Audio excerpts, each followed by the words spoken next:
guys, so ito na po yung century ng ating kakainin ni Ate Nicole. Titikman niya ngayon yung century egg. Sige Ate Nicole, go. Yan. Kung ano bang lasa. Lahat ng kahit ang game na. Try natin. Jelly lagay siya. So ibig sabihin, talagang century to. Binaon ba to sa lupa or what? Hindi ko alam kung... Baka binoon. Yan, tingnan ng lasa na. Sino mo nang reaction ni Nicole? 3, 2, How is it, Ate Nicole? Any comment? Ikaw naman ka. Lasang itlog. Yan ang century. Lasang boiled egg. Walang alat o ano? Wala. Lasang boiled egg. Talaga?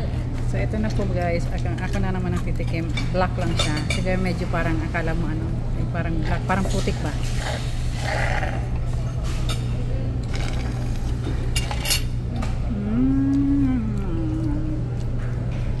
Kasi aftertaste.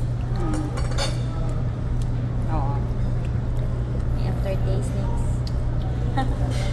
At least hindi na tayo magiging ignorante sa century. Ayan guys. Siyatuan ka ng